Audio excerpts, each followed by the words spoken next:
Oi, gente, tudo bem? Quanto tempo? Então, eu estou fazendo esse vídeo para responder um story que recebi há algum tempo de algum dos meus seguidores que perguntou o que é neoconservadorismo. Bom, antes de explicar o que é neoconservadorismo, temos que entender primeiro o que é filosofia conservadora. Então, vamos lá. Eu vou explicar o que é a filosofia conservadora de forma resumida e diferenciar, obviamente, da onde ela surgiu. Bom, o conservadorismo surgiu no século XVIII. A princípio, a base moral vem do trabalho e estudo de David Hume e Adam Smith. Sim, o liberal Adam Smith teve uma participação importante para a definição da moralidade política do conservador e do liberal clássico. E assim, os fundamentos da moralidade e ética, que eu também tenho que incluir, vem de uma linha aristotélica, ou seja, o justnaturalismo, a visão de que o cidadão que é conservador, ele tem essa visão conservadora de política, ele vai prezar sempre para o direito natural. Ele não vai criar leis, ele não vai agir de forma positiva sobre as coisas, ele não vai fazer relativismo sobre a moral, sobre os princípios, os costumes da nação. Então, essa é a parte política. Já a visão econômica do conservador é a economia de mercado. Ou seja, que a competição entre a troca de bens e serviços seja justa, sem que haja relativismo sobre o produto. Ou seja, coisas imorais, o conservador, o liberal clássico, fazendo um adendo, não será permitido a venda.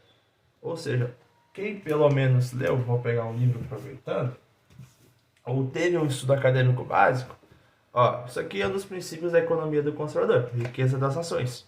Sugiro que leiam e estudem.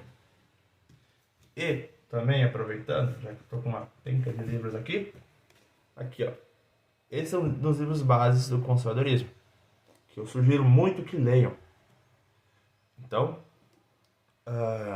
vou dizer o nome porque ficou invertido na câmera pelo jeito. Investigações sobre o entendimento humano e sobre os princípios da moral. David Hume. Então, esses são os acervos do século XVIII, que está nas bases da política conservadora, dos Tories. E, obviamente, um dos Whigs, que fundou a visão do conservadorismo, né, que se desligou do contratualismo liberal presente na Inglaterra pela visão lockeana, é Edmund Burke. Então, o filósofo, ou estadista, como cada um preferir, ele se separou, né, e, de certo modo, dos Whigs e se juntou com os valores dos Tories, que os Tories defendiam a monarquia de uma forma tradicional, os valores tradicionais. E os Whigs, nesse período, obviamente pós a Revolução Gloriosa, defendiam a Constituição, né? No caso, as Cartas Magnas da Inglaterra. Então, o que aconteceu? Edmund Burke reuniu esses valores e fundou uma visão conservadora. Ele não é considerado, assim, muitos colocam o pai do conservadorismo, mas não. Há várias pessoas que ao longo dos séculos criaram essa base filosófica, que foi, no caso, implementada em prática no século XIX.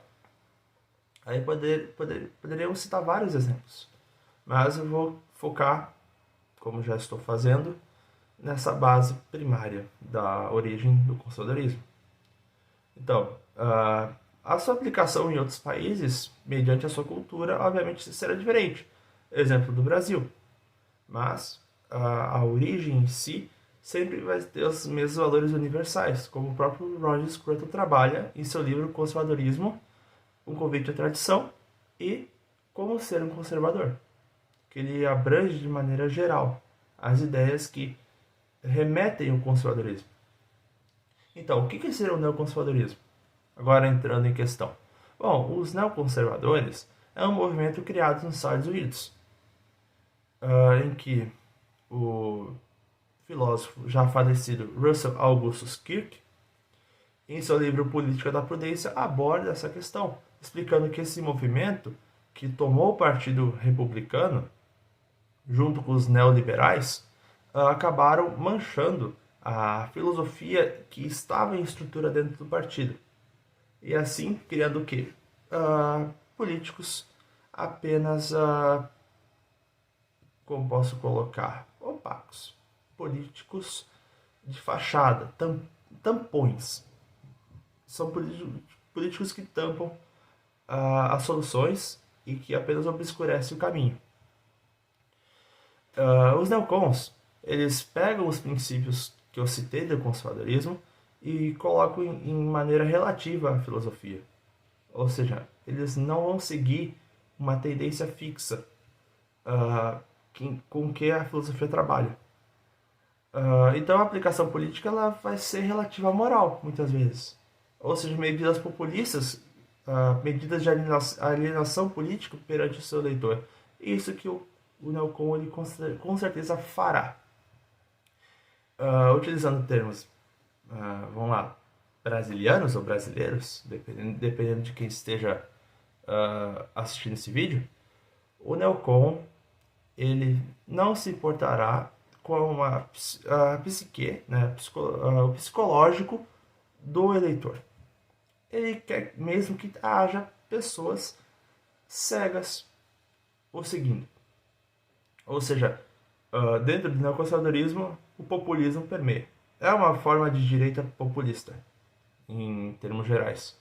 Então, o neocon, ele não é uma pessoa que seguirá os ideias conservadores. Ele vai relativizá-los. Ou, melhor dizendo, está relativizando. Utilizando logo o termo mais complacente ao caso. E eu vou fazer mais vídeos a respeito sobre o que é esse movimento neoconservador e o perigo que ele representa para o Brasil, pois a nossa vertente conservadora ela foi criada mediante a monarquia, os princípios criados e desde o primeiro reinado elaborados pelo primeiro Marquês de Caravelas, né, o José Carneiro de Campos, que pode sim, junto com Bernardo Pereira de Vasconcelos, serem considerados os fundadores do movimento conservador,